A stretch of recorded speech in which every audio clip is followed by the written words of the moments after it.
할렐루야. 오늘도 하나님의 부르심에 응답하여 이 기도의 시간, 기도의 자리에 나오신 여러분 모두를 주님의 이름으로 축복합니다. 사랑하는 여러분, 여러분의 삶 행복하십니까? 네, 갑자기 시작부터 어려운 질문을 드렸죠. 여러분 행복하십니까? 인간의 오랜 숙제는 아마 행복일 것이다 라는 그런 생각해보게 됩니다.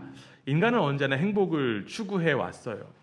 사람들은 행복을 찾기 위해서 가능한 할 수 있는 일들을 다 했습니다. 인류의 창의력과 재능은 행복을 찾으려는 노력으로 대부분 소진되었다고 해도 과언은 아닐 것이에요. 얼마 전에 이제 한 독일의 기자가 쓴 한국인의 이상한 행복이라고 하는 책에 나온 한국인의 불행에 관한 보고서를 보게 되었습니다. 이 대한민국 국민의 3분의 2 이상이, 3분의 2 가량이 불행하다라고 하는 보고서의 내용이었어요. 또한 여러분, 남성이 더 불행할까요? 여성이 더 불행할까요? 자기가 제일 불행한가 봐요.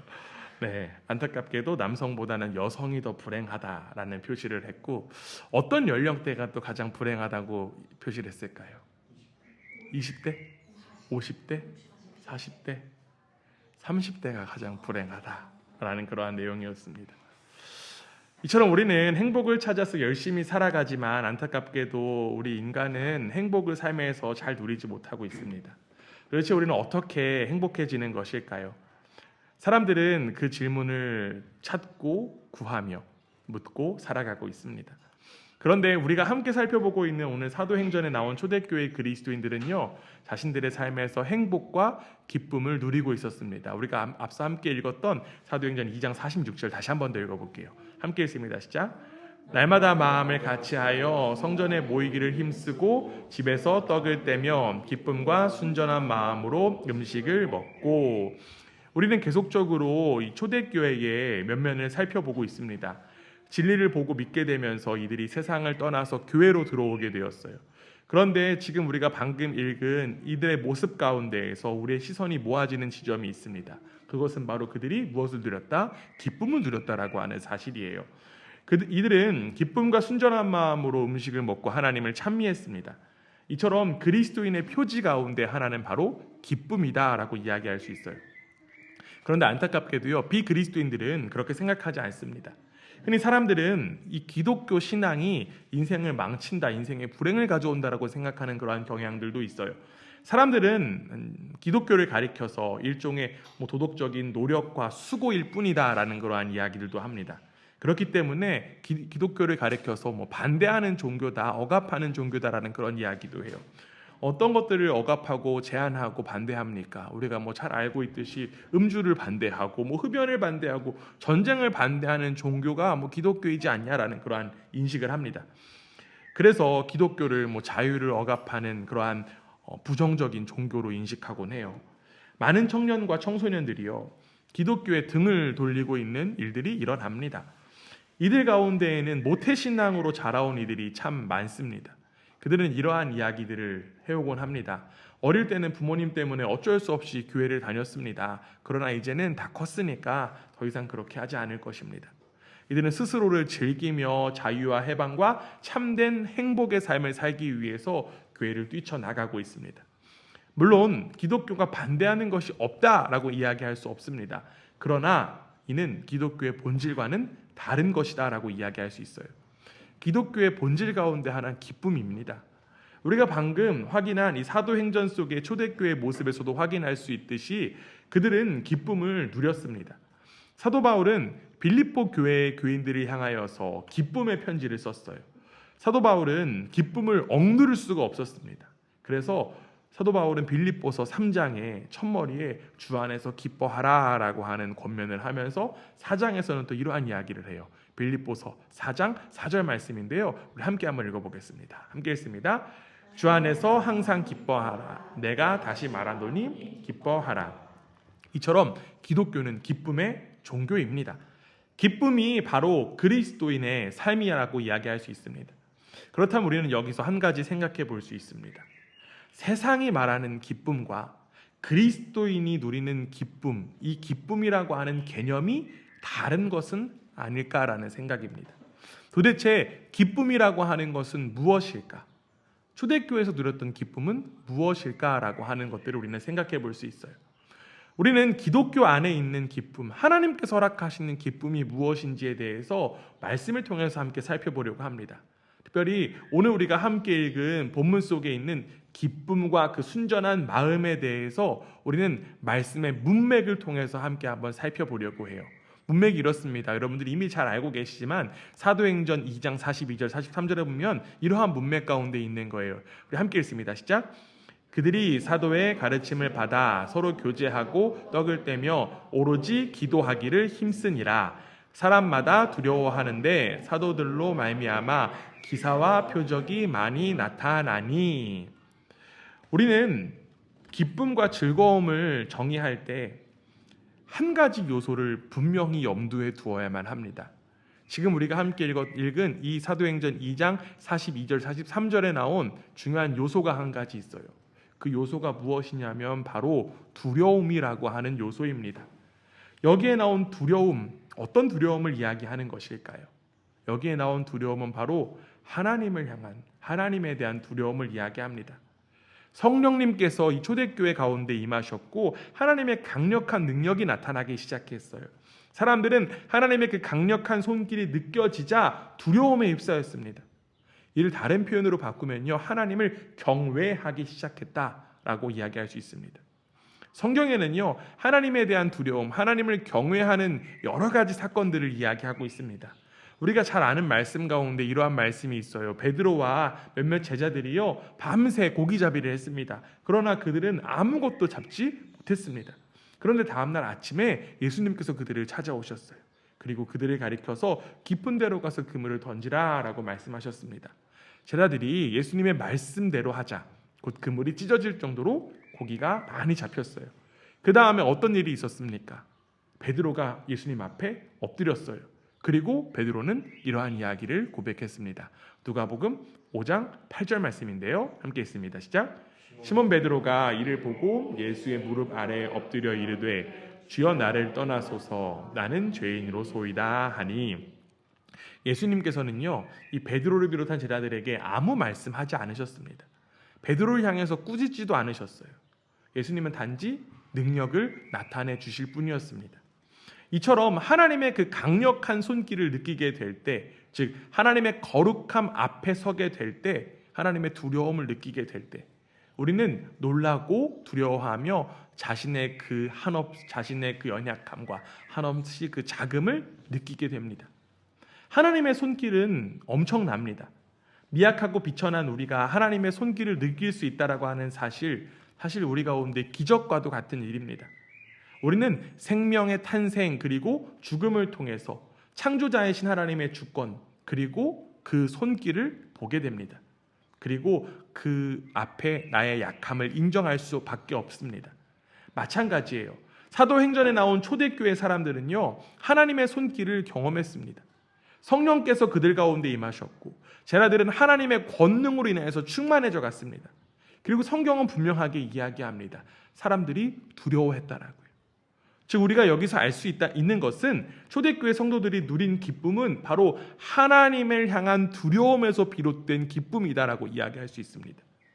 하나님을 향한 두려움, 하나님을 안에서의 그 두려움, 그리고 그것들의 기쁨을 가리켜서 거룩한 기쁨이다라고 이야기할 수 있어요.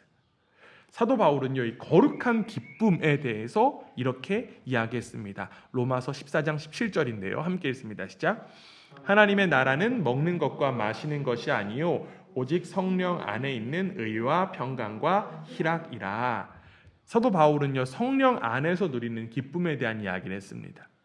성령 안에서 누리는 기쁨은요, 먹는 것으로 또 마시는 것으로 기쁨을 누리는 것이 아니라 하나님으로 인하여서 누리는 온전한 기쁨이다라고 이야기하는 거예요.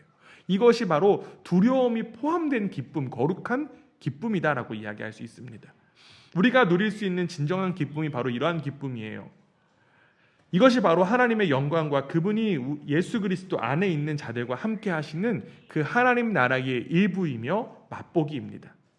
사도 베드로도요, 이러한 이야기합니다. 함께 읽습니다. 시작. 예수를 너희가 보지 못하였으나 사랑하는도다. 이제 보지 못하나 믿고 말할 수 없는 영광스러운 즐거움으로 기뻐하니.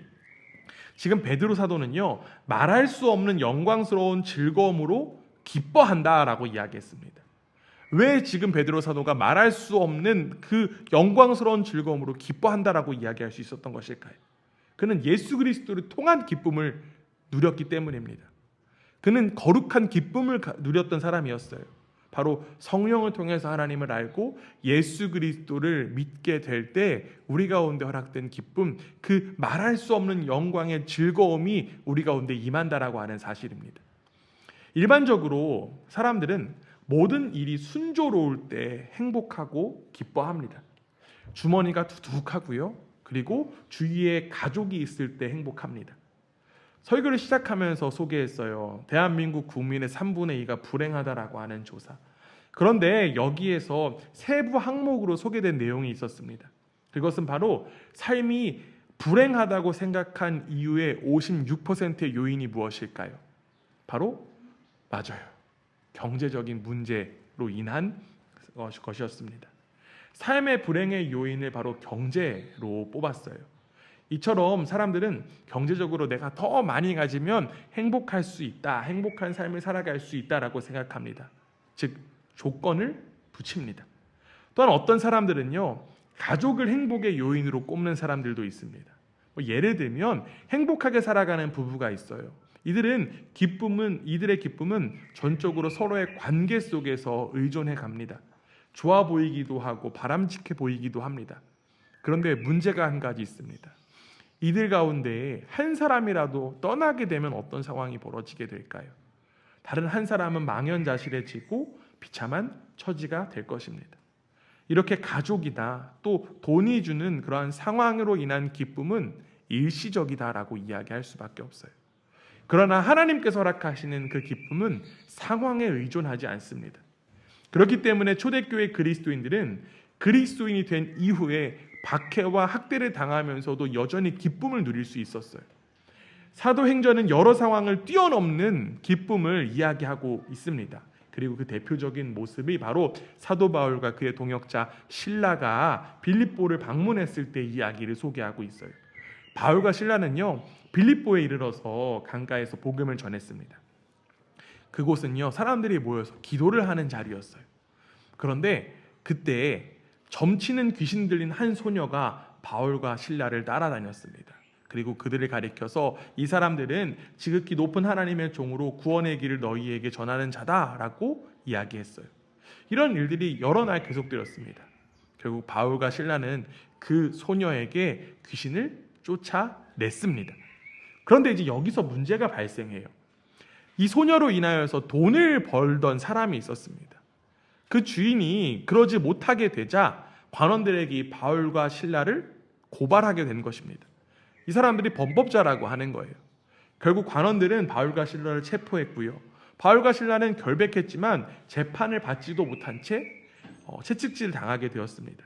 그들은 굉장히 억울한 상황 가운데 놓이게 되었어요. 그들은 모진 매를 맞게 되었고 양발을 착고에 매인 채 지하 감옥에 갇히게 되었습니다. 아마 저라면 참 억울해서 버티지 못했을 것 같아요.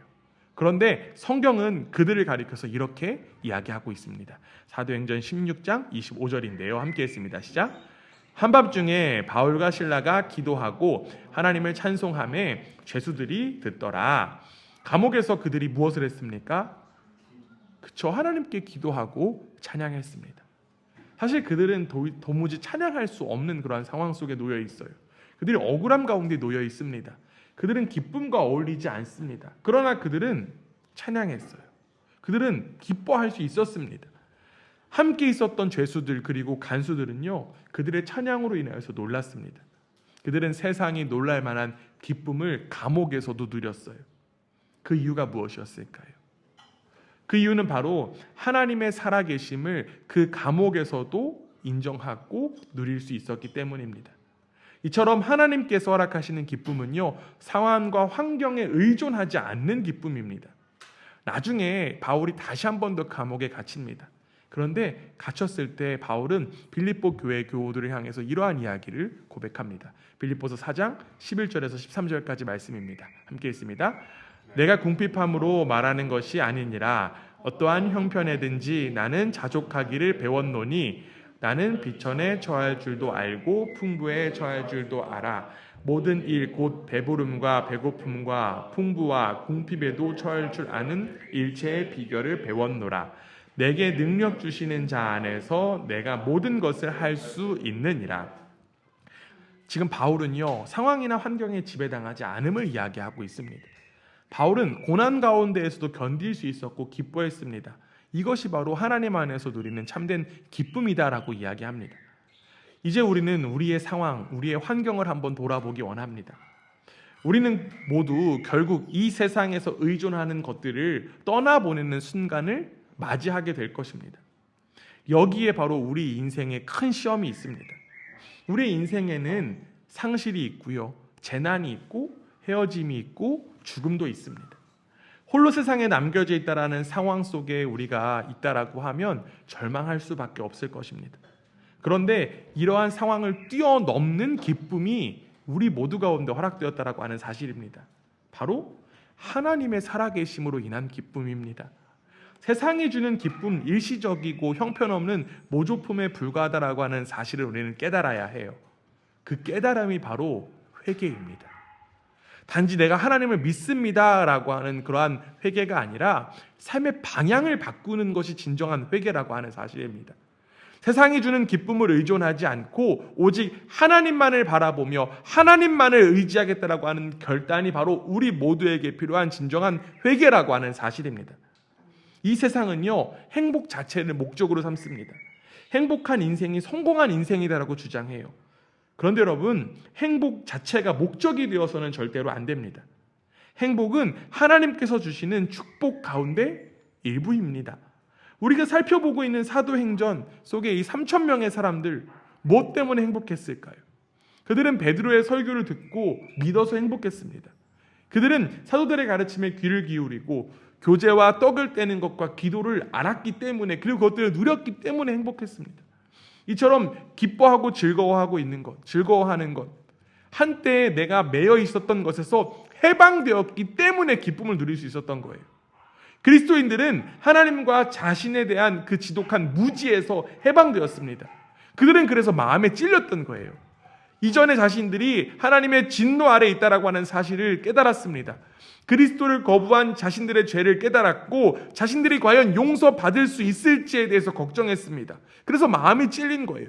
그런데 이제 그들은 깨닫게 되었습니다. 자신들이 진노와 정죄에서 해방되었다라고 하는 사실을 깨닫고 믿고 인정할 수 있게 되었기 때문입니다.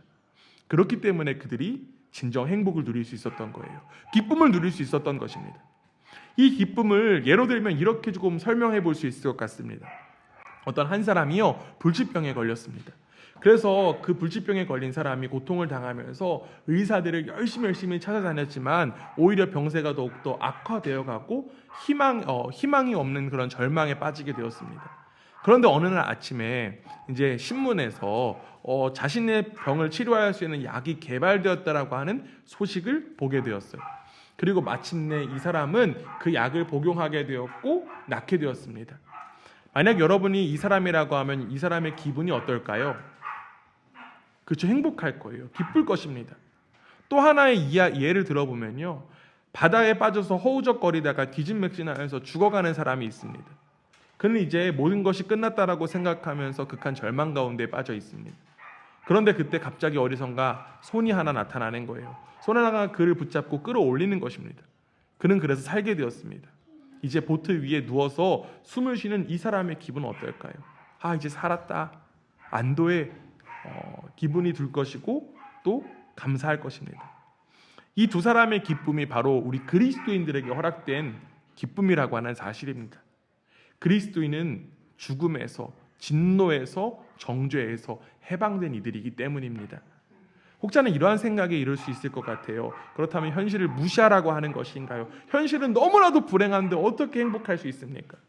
그런데 여러분, 안타깝게도요, 이러한 생각은 여전히 세상의 방식, 세상의 가치로 인생을 바라보고 재단하는 것과 동일합니다. 하나님의 존재를 인정하지 않거나 하나님을 단지 내 인생의 문제를 없애는 존재로만 여기고 있을 뿐입니다. 우리가 믿는 기독교는 이러한 생각을 뛰어넘습니다. 즉 세상적인 야심과 성공에서 해방된다라고 하는 사실입니다. 여러분, 성공이 나쁜 것은 아닙니다. 그러나 성공을 위해서 살고 성공이 삶의 목표가 된다라고 하면 우리의 인생은 성공의 노예가 될 수밖에 없습니다. 예수 그리스도 안에 있는 이들, 이러한 모든 것들에서 바로 해방된 이들입니다. 왜냐하면 우리는 이제 하나님의 살아계신 그 하나님 나라의 백성이 되었기 때문입니다. 성공이 우리의 인생을 책임지는 것이 아니라 하나님께서 여러분들의 인생을 책임지시기에, 무엇보다 하나님께서 여러분 가운데 허락된 그 생명의 주인 되시기 때문에 우리는 이 세상의 가치에서 자유할 수 있는 것입니다.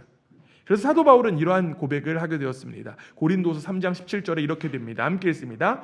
주는 영이시니 주의 영이 계신 곳에는 자유가 있느니라. 그는 하나님으로 인해서 온전한 자유를 누렸기 때문에 기쁨 가운데 살아갈 수 있었던 것입니다. 주님의 영이 있는 곳에 자유가 있는 줄 믿습니다. 주님의 영으로 인하여서 여러분들의 삶이 자유한 줄 믿습니다. 하나님으로 인하여 기쁨을 누리는 이들, 이 세상과 다른 삶을 살아갈 수밖에 없어요. 세상은 이러한 이들을 향해서 비난하기도 합니다. 손가락질하기도 합니다. 그러나 이제 우리는 그러한 소리 가운데 흔들리지 않습니다. 왜냐하면 예수님께서 우리와 언제까지나 함께 하시겠다고 약속하셨기 때문입니다. 그래서 이제 그리스도인들은 더 이상 이 세상 의지하지 않는 거예요. 우리의 영혼 속에 함께 하시는 그 하나님의 생명만을 의지할 뿐입니다. 바로 이러한 삶이 저와 여러분에게 허락된 줄 믿습니다. 초대교회 그리스도인들도 바로 하나님의 생명 의지했기 때문에 기뻐할 수 있었던 거예요. 그들은 삶을 꿰뚫어 보게 되었고 죽음을 꿰뚫어 보게 되었으며 죽음 너머를 바라보게 되었습니다. 그들은 자신이 기다리고 있는 그 영광을 바라보고 소망하게 되었습니다. 그래서 죽음까지도 두려워하지 않게 되었던 거예요. 사도 바울은 이 그리스도인들을 향하여서 이렇게까지 소개하며 이야기합니다. 로마서 8장 18절인데요. 함께 읽습니다. 현재의 고난은 장차 우리에게 나타날 영광과 비교할 수 없도다. 놀라운 영광이 우리 그리스도인들 가운데 허락되었다는 것입니다. 사랑하는 교회 여러분, 여러분은 이러한 영광을 누릴 날들을 소망하고 고대하고 기다리고 계십니까? 오직 하나님의 살아계심을 바라보며 주님 안에서 기쁨 누리고 계십니까? 여러분, 복음이라고 하는 것, 기쁜 소식이라고 하는 것, 바로 이런 것들입니다. 하나님의 영광이 바로 저와 여러분에게 허락되었다는 것, 하나님의 영광을 누릴 수 있는 그러한 자격이 되지 않지만 하나님의 영광이 바로 우리 가운데 허락되었다라고 하는 것, 그것으로 인하여서 우리는 이 세상 속에서 기쁨을 온전히 누릴 수 있게 된 것입니다. 이제 우리는 이 기쁨을 하나님으로 인하여서 누리게 되었어요. 예수 그리스도로 인하여서 누리게 되었습니다. 성령 하나님과 함께 기쁨의 삶을 살아갈 수 있게 되었습니다. 우리 가운데 진정한 자유가 허락되었기 때문입니다. 그리고 이제는 그 기쁨을 함께 나눌 수 있는 자격, 우리 가운데 허락되었습니다. 나만 하나님으로 인하여서 기쁨을 누리는 것이 아니라 바로 저와 여러분으로 인하여서 하나님의 그 기쁨이 우리의 주변에, 이 세상 가운데 전해져야 한다라고 하는 사실입니다. 세상은 우리를 향해서 물어볼 수밖에 없어요. 기뻐할 수밖에 없는 상황인데 도대체 왜 기뻐하냐고. 소망이 없는 상황인데 어떻게 소망할 수 있느냐고, 소망의 삶을 살아갈 수 있느냐고 질문할 수밖에 없습니다. 우리는 그 때를 위해서 준비해야 합니다. 베드로 사도도 이렇게 이야기해요. 베드로전서 3장 15절입니다. 함께 읽습니다.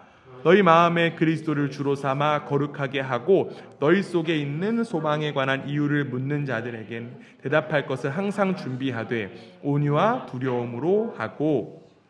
바로 저와 여러분의 삶이 예수 그리스도가 주인이시기 때문에 세상과 그 다른 지점, 이 세상에서는 물어본다라고 하는 거예요. 그 비결에 대해서 여러분들에게 질문합니다. 이제 우리는 대답할 준비를 해야 돼요. 우리의 삶으로, 우리의 입술로 그 소망의 이유, 그 기쁨의 이유를 전할 수 있는 준비가 되어야 합니다. 그리고 그 일을 위해서 성령 하나님께서 우리 한 사람 한 사람의 삶을 주장하실 것을 믿습니다. 여러분, 다른 것들 준비하는 건 아닙니다. 물론 이론적으로도 다 잘 준비되어 있어야 되고요. 우리가 또 입술로도 잘 준비되어 있어야 합니다. 그러나 우리가 진정 준비되어야 될 것이 무엇일까요?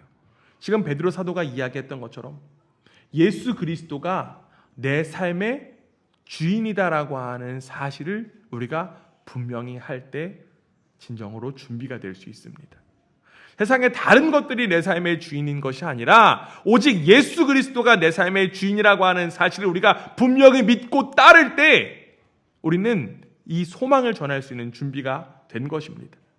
세상의 다른 가치의 주인이 아닌 오직 예수님만이 내 삶의 참된 주인이라고 하는 사실을 믿고 따를 때 우리는 이 기쁨의 소식을 전할 수 있게 됩니다.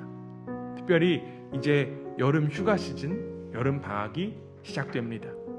이 여름에 우리에게 휴식도 중요하고 또 여러 가지의 일정들을 감당하는 것도 중요하고 또 많은 사람들이 하는 또 여행도 중요합니다. 그러나 여러분, 우리 가운데 가장 중요한 것, 이 세상에 우리가 기쁨을 전해야 한다라고 하는 사실입니다. 바로 여러분의 삶이 예수 그리스도가 진정으로 주인 되실 때 그 일이 가능하게 될 줄 믿습니다. 이 세상의 가치에서 자유한 여러분의 그 기쁨의 삶, 그 기쁨의 삶을 함께 살아가는 우리 공동체가 있음을 늘 기억하고 바라보며 이번 여름 특별히 세상의 그 기쁨을 전하는 일에 귀히 쓰임받는 우리 한 사람 한 사람 되기를 주님의 이름으로 축원합니다. 그리고 여러분의 삶을 통하여서 하나님의 영광이 나타나는 귀한 역사가 우리 가운데 일어나기를 주님의 이름으로 축원합니다. 아멘.